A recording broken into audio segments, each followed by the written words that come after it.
Hey YouTube! It's me, Kayang. So, para sa araw na ito, dahil kanina sa itaas ay may ginawa si Papa sa kusina namin, gumamit siya ng semento. At dito, marami ang natira.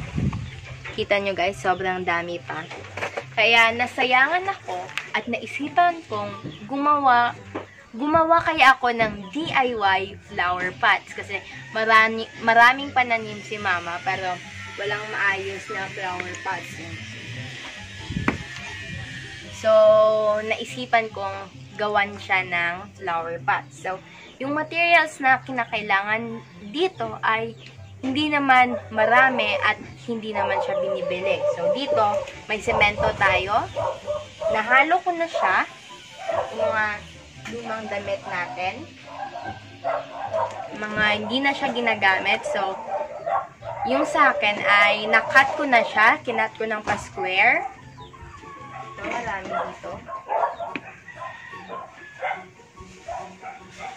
Yung mga luma na siya. At 6 na lata. So, ito, yung lata na gagamitin natin ay ito yung gagawin nating molder para ma-shape natin yung mga flower pots natin. So, dahil medyo tumigas na yung semento natin dito ay hahalu-haluin ko muna. So, mainayos kasi si Papa kanina sa bandang kusina. Ayan, sobrang dami pa talaga.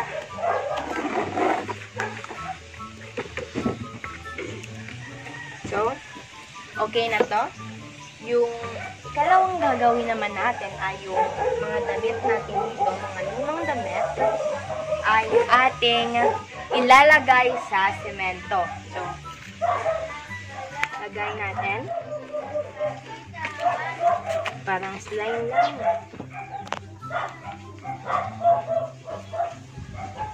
Tapos, parang nilalabhan siya guys sa semento. Dapat ma-absorb niya talaga yung semento. Baliktarin natin. Takpan natin ang semento.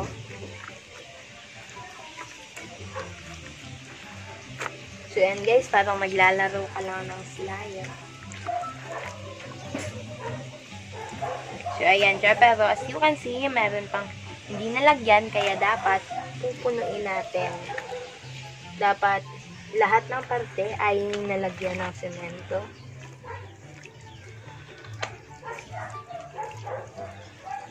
Okay na siya. Meron pang hindi nalagyan dito. Diyan. So, kapag nalagyan na lahat, ay ilalagay na natin siya sa ating molder dito. So, yung first natin.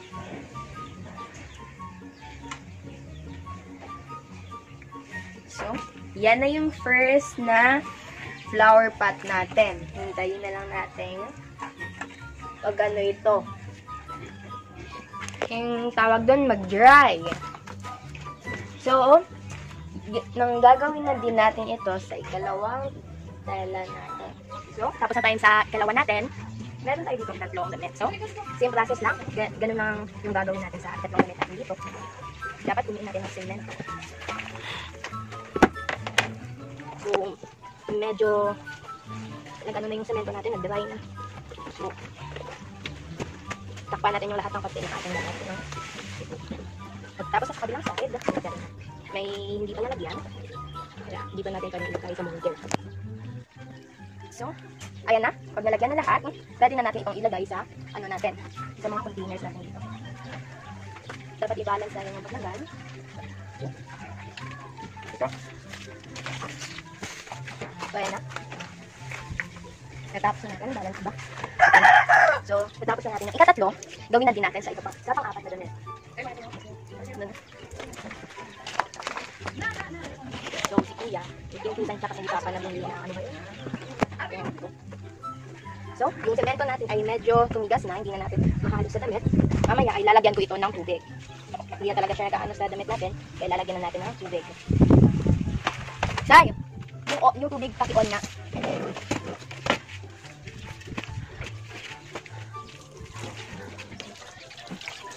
Okay na siya. Off mo na. So, haluin lang natin ulit. Medyo matigas na. So, hindi ko kaya gamitan ng kamay. Gamitan natin lang ito. So, haluin natin. Tigas na.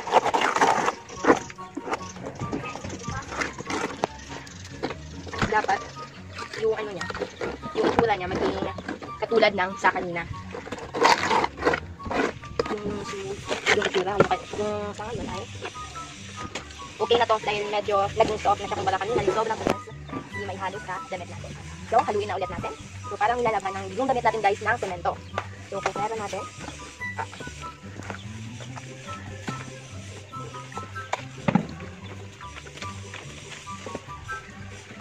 Kaya pag hindi nalagyan.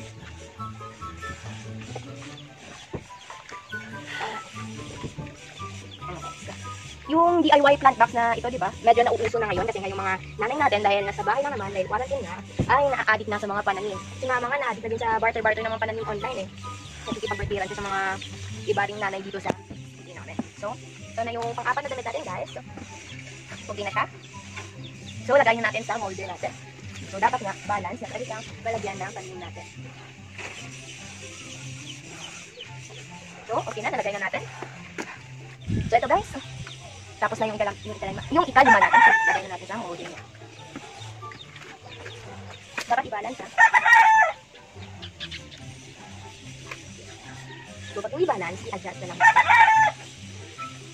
So, ayan na. So, para na sa last nating damit na gagawing flower pot. No? Same process lang din sa lahat. Kung paano natin ginawa yung mga first, yung mga naunang DIY flower pots natin ay ganyan natin sa video. So, pag nagawa na natin yung DIY pot natin, pinaplano kong pinturahan ito, designan para naman ay maganda ito sa paningin, di ba? Bakit naman siguro pag makita natin itong ganyan lang yung kulay, di ba? Kaya gusto ko pinturahan ito para may kulay naman, para magandang tingnan na. So, then okay na. Punuin lang natin ito ng semento.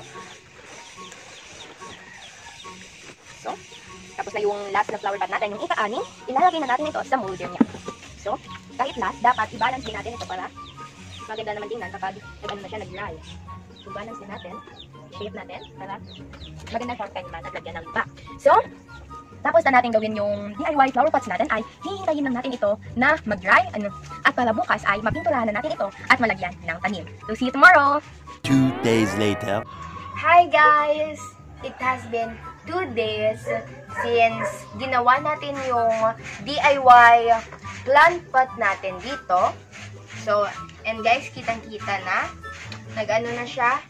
Naging dry na siya. Pwede ng taniman. Pero, bago yun ay naisipan kong pinturahan ito para maging attractive naman, tingnan, di ba? So, dito, may dalawang pinta ko dito. Yung kulay niya ay yellow at saka orange. So, yung pinta natin dito ay water-based lang siya. Pinili ko yung water-based kasi para kung kumapit sa skin ko ay na siya, madali lang siyang tanggalin. Yung pintang ito ay nagkakahalaga lang ng 100 peso per color. Yung orange, 100, yung yellow, 100 din. Binili ko ito sa paint shop na malapit lang dito sa amin. So, guys, kita niyo naman, nandito yung mga pinsan ko. Nais din nilang manood sa akin kung paano akong magpintura. Gusto rin atang maging vlogger eh. So, ngayon ay magsisimula na tayo sa pagpipintura ng ating mga plant pot. DIY plant pot. So, yung una natin gagawin ay tatanggalin natin ito sa mga improvised molder.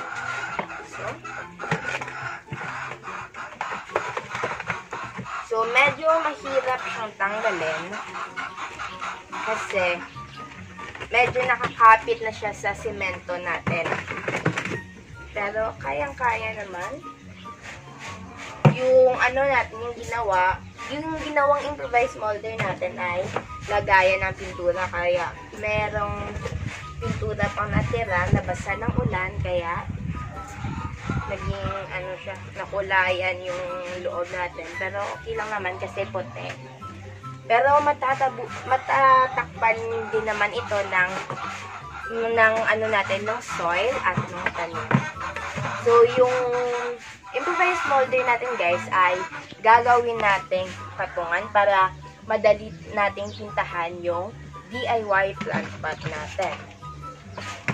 So, yung bala kong gawin sa design natin dito ay ano lang siya, abstract. Yung, halimbawa, yellow yung ikukulay ko, tapos lalagyan ko lang siya ng orange na shading. Simulan na natin pinturahan. So, minadali ko na ito kasi si Mama, excited na siyang mananim. Kasi kita nyo guys, di ba? Yung mga plant box namin dito, plant pot, hindi siya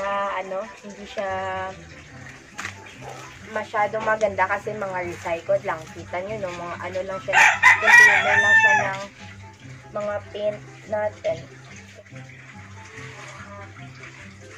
So, hindi naman siya gaanong mahirap pintahan kasi nga yung idea ng pagpipinta ko ay abstract lang naman. So, yung gagawin natin muna ay pipintahan ko ito ng yellow lang muna lahat para hindi tayo hugas ng brush kung mag-change color tayo. So, ingay ng mga manok. So, yellow lang muna dito, lahat yellow. Tapos pagkatapos ng yellow, hugasan natin yung brush natin. Tapos orange na yung gagamitin natin tinta. A few inches later.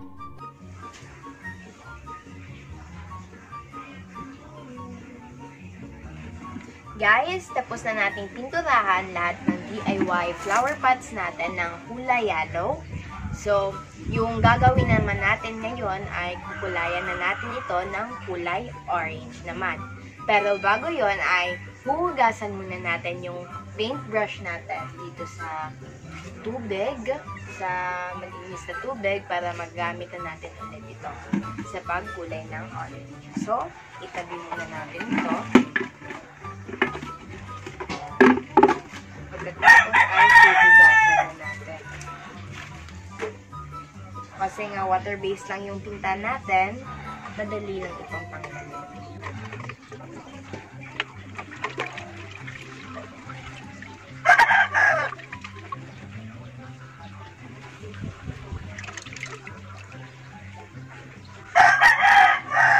So, ayan, malinis na ulit yung paintbrush natin. Mag-proceed na tayo sa pagkulay ng orange na paint natin dito.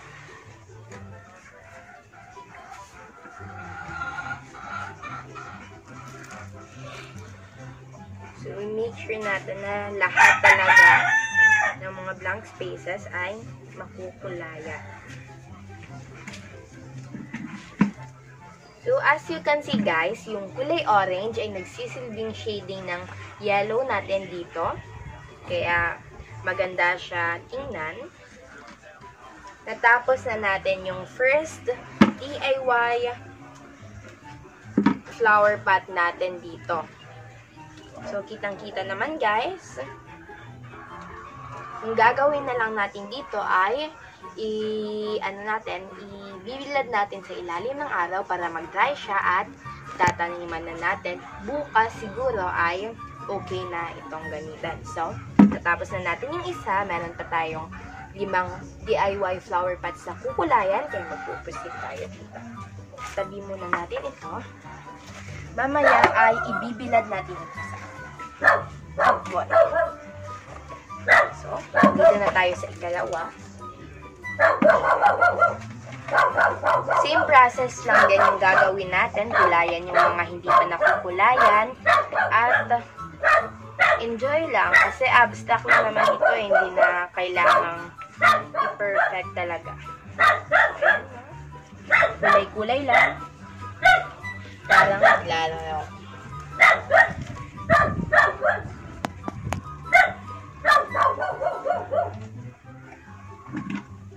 A few moments later. Tapos na tayo sa last na DIY flower pot natin dito guys. Tapos na natin pintahan lahat-lahat ng mga flower pots natin.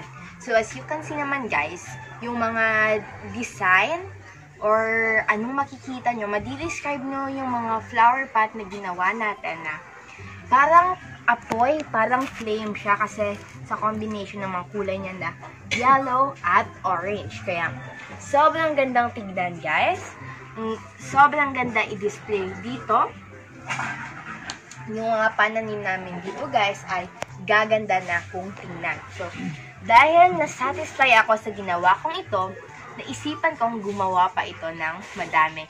Sobrang ganda. Pwedeng, kung sa akin nga ay pwede na itong ibenta sa market, pwede na itong pagkakakitaan. So, this is all for my video for today, guys. See you on my next vlog. Bye!